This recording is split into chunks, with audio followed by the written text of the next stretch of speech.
We have a member, an at-large member who has, and we, of course, sought unanimous consent at the beginning to allow her to be here. Ms. De La Cruz, you are recognized from Texas.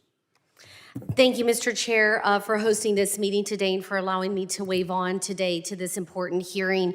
I'm Congresswoman Monica De La Cruz, and I'm here on behalf of my constituents, on behalf of the RGV Border Patrol sector, the brave men and women who serve and defend this country. You know, Texas 15 is right along the border in South Texas. It includes McAllen, Texas. And over the last several years, I have seen the other side of the aisle, the current administration, demonize our hardworking Border Patrol agents. Not only demonize them, but cripple them with lack of resources, not only on the technology side, but lack of resources from being able to put current policies in place and do their job, which is to protect this country. But yet they get up day after day and still go to their work, long hours. And when I think about those brave men and women, I not only think about them, but I think about their spouses and their children. Because the stories that you don't hear are the stories about how these men and women, when they go and pick up children who've been abandoned, because the cartels, they just leave these children on lands. Children at the age of 1, at the age of 2, of 3.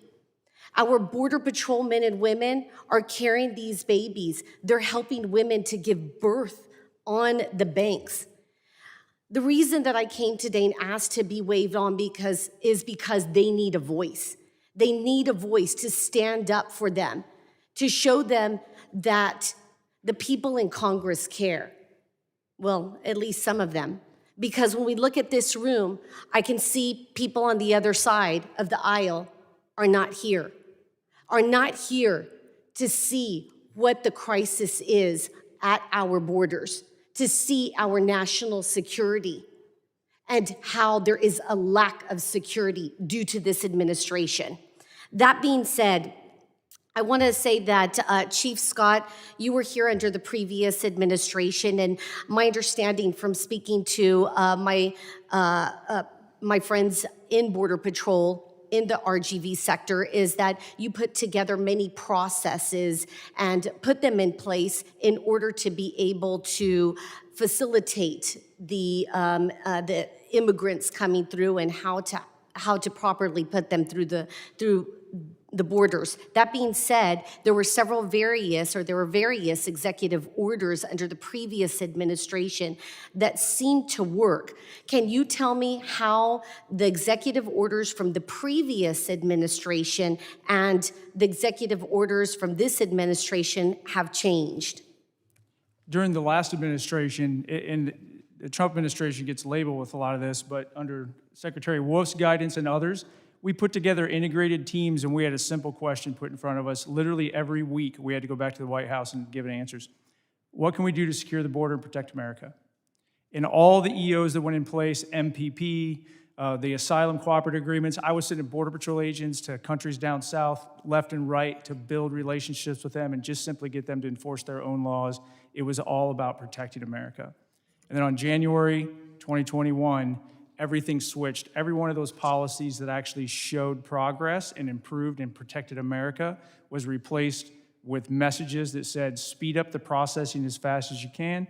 We're not into the deterrence business anymore, and we need to find new ways to get more migrants into the United States. So do policies work? Policies do work. Rhetoric works short time, but policies and actions work long term. And I believe Mr. Edlow is really a key into some of those policies, and he may have. And before I go to you, let me ask you one last question. Mr. Scott, how many people did you personally parole into this country?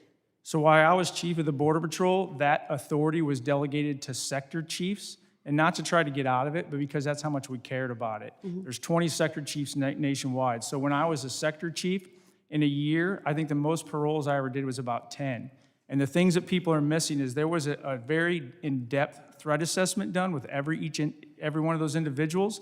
There was a plan to keep track of them. And then when whatever the reason was done, we physically made sure the person was removed to the United States consistent with the law. That being said, how does that compare with the current administration and the amount of paroles that are let into this country?